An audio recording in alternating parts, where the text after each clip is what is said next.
All right, here we go. We are graphing this thing. We're filling in this chart. We did it the other day. Okay, quickly go through this. Here is 0 radians. What is sine going to be at 0 radians? 0 at pi over 2. That's up here. What's sine going to be at pi over 2? 1. And then at pi, we're over here. We're at 0 again. 3 pi over 2. We're at negative 1. What comes next? 0 and then 1. And then we could probably continue this pattern and realize it goes like that. 0, negative 1, 0, 1, 0, negative 1, 0, 1, 0. Let's do the cosine. Cosine right here. What's cosine going to be right here? Well, what ordered pair is that? It is 1 comma 0, so cosine is going to be 1. And then cosine up here at the top is going to be 0 because it's the ordered pair 0 comma 1. And then it goes over here, so now we're at negative 1. And then we're down there, so we're at 0. Then we're back to over there, so we're 1. And then we're 0. And if we continued that pattern, hopefully you could see that. Negative 1, 0, 1, 0, negative 1, 0, 1, and so on. Talk with your neighbor. What's the difference between the sine and the cosine graph, and what do you think the picture of that would look like? So we just found all these ordered pairs. Let's just graph them. So on these notes, we are going to graph these things. So for sine, looking at your notes that we just did, sine at 0 was 0. Sine at pi over 2 was 1. At pi, we were at 0. 3 pi over 2, we're negative 1. 2 pi, we're at 0. You could probably continue that pattern and see what the dots are going to do. When I connect the dots, what's my shape going to look like? A zigzag, only it is kind of rounded. It's going to be a wave. It is a sine curve or a sine wave. That's the picture that we're going to get when we graph sine. All right, this is probably my favorite visual of anything we do all year. So let's look at this real quick. This is a sine curve. Okay, I'm going to hit play. Let me explain what's happening here. Okay, this is a wheel. Okay, we are spinning around the wheel. Like, for example, right now, here, let's go back to the start. Right here, we're at 0. Okay, right now on the wheel, we're at pi over 2. At pi over 2, this is sine. That's the y value. So notice that this yellow line right here is the same length as that yellow line. Okay, if I were to go a little bit more. Okay, now I'm at negative pi over 2. Yeah, when I get to negative pi over 2, now my y value is 0. It is graphing how long that line is on the y-axis. Okay, see that orange line? It's graphing it over there at 3 pi over 2. Yeah, at 3 pi over 2, the y value is negative 1. And then at 2 pi, I'm back to 0. And it's just going to keep going. Okay, it's a wheel, so it's going to keep spinning and spinning and spinning because the x value is going to keep repeating. And it's just a good visual of what's happening with that. When is that wheel going to stop? Never. What do you notice about it? It keeps going. Is it a pattern of some sort? Yeah, it's a pattern. Okay, we'll see it again. It restarts just based on what it's doing. So that brings us to this. The phrase periodic. All trigonometric graphs are periodic. You use the word periodic periodically in your everyday language. What does the word periodic mean? From time to time. Everybody agree with me on that? If something is from time to time, that means it continues to happen again and again. Okay, so when we talk about periodic in math class, something is periodic when it has a repeating pattern. If something has a repeating pattern, it is considered periodic. For example, our school day is periodic because you go 1, 2, period 1, period 2, period 3, period 4, 5, 6, 7, then we do it again. Okay, it's that same pattern over and over again.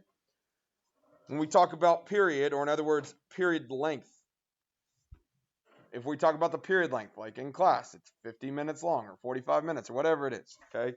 It is the time, how long it takes to repeat. These are not back of the textbook definitions. I hate back of the textbook definitions because when you read that, It goes in one ear and goes out the other. These are very straightforward definitions to try to make sure you understand. All right, so we said that this graph repeats. We agree with that. It's going to keep repeating forever and ever. How long does it take for this graph to repeat? If started here at 0, how long is it going to take to repeat? 2 pi or 1 pi?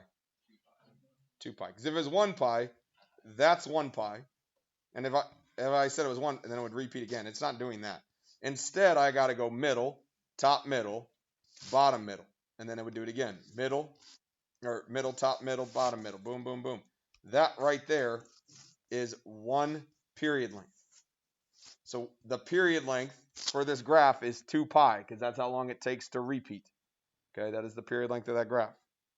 What about the word amplitude? We've heard that before. What is amplitude going to tell me? It's the height. Okay, and I'm going to say it's the height from the middle.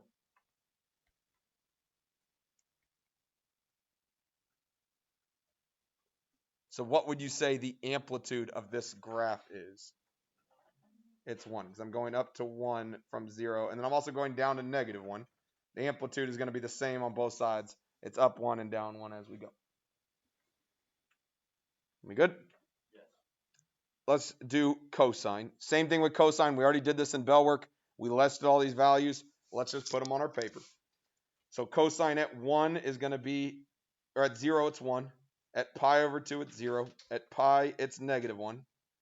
0, 1, 0. We could keep the pattern going over here too. That is my graph. I'm going to connect the dots.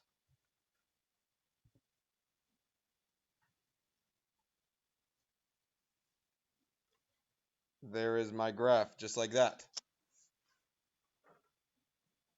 How is it different than sine?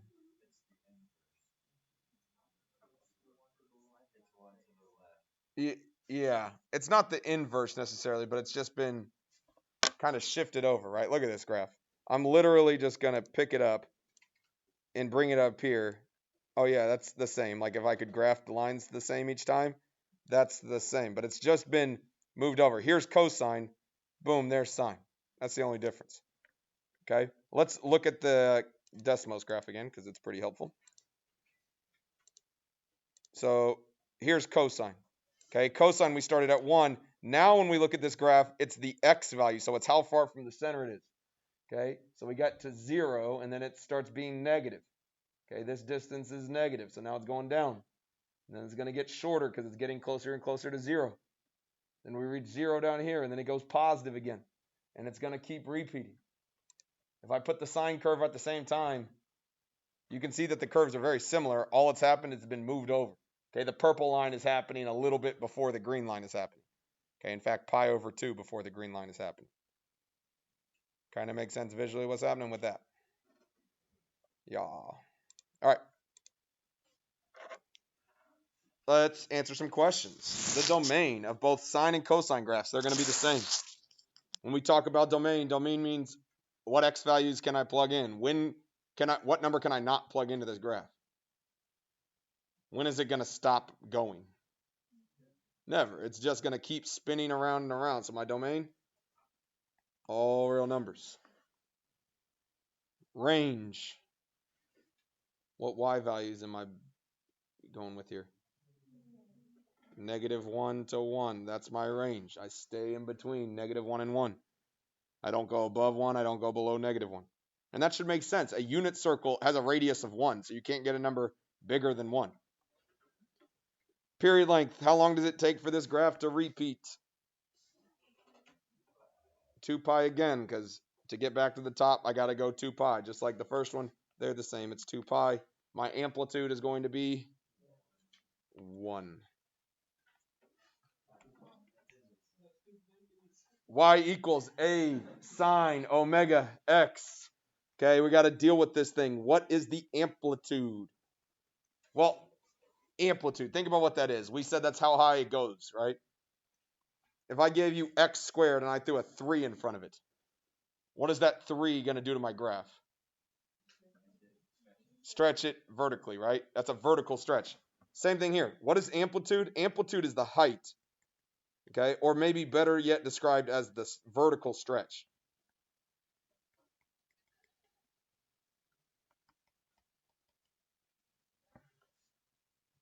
Where do you think it's located? Right there in front. That letter in front, that A, that number in front is my amplitude. Just like if I put a 3 in front of a parabola, that's going to stretch me vertically. Same thing on a cosine graph or a sine graph. Period length. Period length is how long does it take to repeat. This is the same thing as a horizontal stretch. Okay, that's kind of funky to think about, but a period length is based on the horizontal stretch of it. To do period length, you're always going to start off with your base period length. What is the base period length of a sine graph or a cosine graph? 2 pi. So we're always going to start off with our base. So we're going to start off with 2 pi. Anybody remember how to find horizontal stretch? What we have to do? We did it back in August and we weren't very good at it.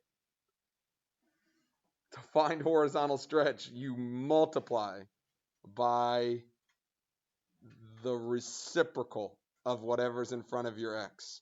You multiply by the reciprocal of whatever's in front of your x. We did it. It's been a while. Believe me. Okay? That is omega. It has nothing to do with the omega we did in the first part of the chapter with angular motion. I don't know why they use the letter again. It's because they're mean. Okay? But we're going to take 2 pi and multiply by the reciprocal of whatever's in front of your x. That's going to tell you period length. We're going to do that a billion times. You're going to hear me say it over and over again. Don't screw that up. Questions there? Let's do it. We're not going to graph. All we're going to do is find amplitude and period length. So we're going to figure out what the amplitude is and what the period length is. Show me with your fingers. What is the amplitude going to be here on number 1? The amplitude on number 1 is 3 because there's a 3 right there in front. To do period length, we're going to start off with our base period length. What is the base period length of a cosine graph? 2 pi. We start off with 2 pi. And then we are going to multiply by the reciprocal of whatever's in front of our x. What's in front of my x?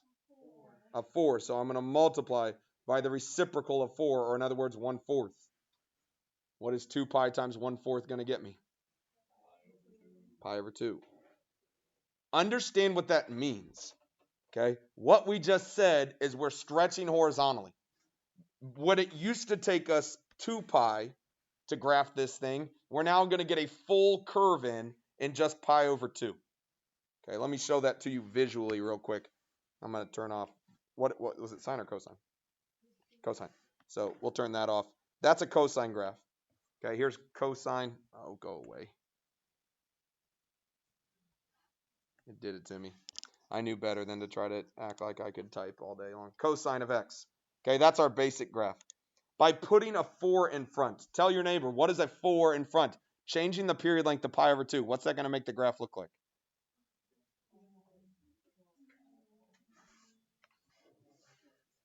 Here it goes. Ready? At 4x. Did it do what you thought it was going to do? It stretched it horizontally. What that 4 to me represents is how many period lengths you're going to get in that same time period. Okay, look, this is when we start to repeat again right there at 2 pi. How many times do we reach the peak? 1, 2, 3, 4 times we're repeating that pattern. Okay, instead of taking all that way to repeat, it only takes us pi over 2 to start repeating. That's hard to visualize all the time, but that's what we're doing. Okay, let's try it again. Number 2. Amplitude and period length.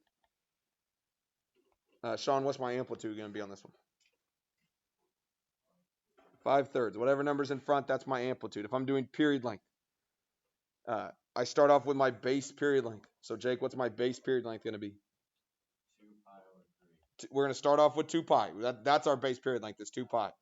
And then we multiply by the reciprocal of whatever's in front of my x. So I start off with 2 pi. I'm going to multiply by the reciprocal of whatever's in front of my x. So what am I going to multiply by? 3 over 2 pi. And when you simplify that, what am I going to be left with? Just 3. So the period length is just 3, which is strange because most of the time we're going to have pi in it. It makes it easier because it's just a number, but don't let that be weird to you. Questions on 2? Try number 3 real quick with your neighbor. Okay. Amplitude. Fessel, what's my amplitude going to be here? 9 over 5. Good. And then we're doing period length. Annika, what's my base period length going to be? What is every sine and cosine? Our base period length is 2 pi. Good. We start with 2 pi. Then we're going to multiply by the reciprocal of whatever's in front of my x. So what am I going to multiply by? 2 over 3 pi. We're going to simplify. And so what can I do? So it's 4/3. Again, that's weird. I'm not going to make you graph a lot with 4/3 because that's really going to be hard to do, but we can at least do the setup. Questions there? Let's start graphing them. So we're going to graph these things. There are two things we're going to change. We're going to change the amplitude and the period length. All right, here we go. So we're going to always start off with that. Amplitude and period length. Those are the two things we're going to list on our graph. If I'm doing amplitude here, Evelyn, what's my amplitude going to be? My amplitude, whoa, a little too thick for my liking. 2. What about your period length? What's my base period length going to be? Did that change here? No, there was nothing in front of our x, so it's just 2 pi. Okay, so we did amplitude and period length. Once we've got that figured out, we are then going to start graphing. And to graph, I'm never going to give you a graph. You're going to have to make it from scratch because that's the most important here is labeling stuff. Okay, so you're going to make a y-axis and an x-axis. A little heavier on the right side of the x-axis. So it's a little bit off-centered. The origin's right there. We're kind of off-centered, but that's fine. That's how we're going to do it. The next thing we're going to do is we're going to make 4 hash marks. Okay? The reason we're making 4 hash marks on the x-axis is because that's how long it takes to repeat it. Okay? If we started in the middle, we'd have to go middle, and then we'd go top, middle, bottom, middle. That would be 4 more points. Okay? So every time we do this, 1, 2, 3, 4 hash marks. We're going to label that 4th hash mark with whatever our period length is. So on this one, what's my base period length? It's 2 pi. So that one's going to be 2 pi. The labeling is the most important part. If you don't label these, you're not getting full credit. That's probably the number one thing I'm looking at is labeling. All right. So that one's 2 pi. If that one's 2 pi, what's the one in the middle going to be? Pi. If this one's 1 pi, then this one's going to be half of that. Pi over 2. 1/2, 2 halves. This one is going to be 3 pi over 2. This one right here, by marking this one, we're saying that every hash mark is pi over 2. So the third one is always going to be 3 times whatever the first hash mark is. Okay, in this case, it's 3 pi over 2. Everybody good at that point? There's my period length. Once we've done period length, then we're going to do the amplitude. The amplitude here is 2. So that means I'm going to go up 2 and write the number 2. And I'm going to go down 2 and make negative 2. Remember, amplitude is the same both up and down. And then what I like to do here is I like to draw a top line and a bottom line. I just make it dashed.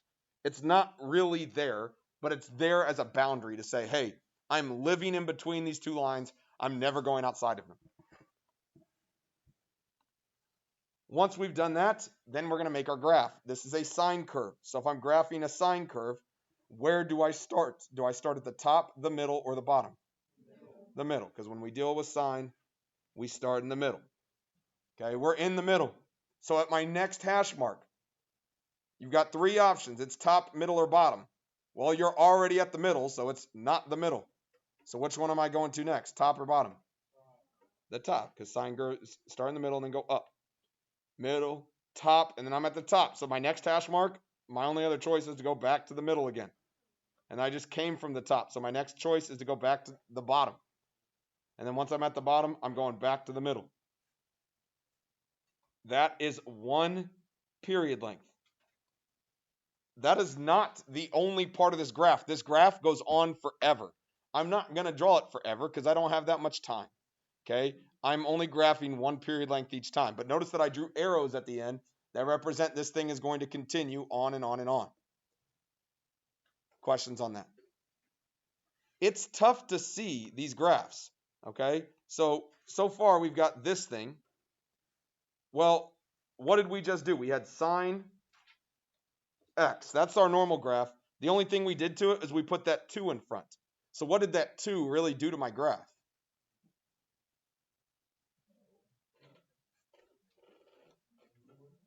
It stretched me vertically, right? It pulled it out. You might not be able to see that based off of your picture, but that's why we label things. That way we can understand, oh yeah, that thing normally only goes up to 1, but now we've stretched it to 2.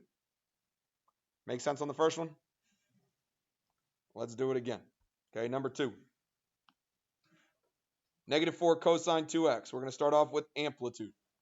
Lily, what do you think on amplitude here? Sure, you can say -4. That's fine. I'm going to just say 4 always with amplitude because it's a number because it's just going to be the stretch number. What do you think putting a negative sign in front of everything is going to do to my graph?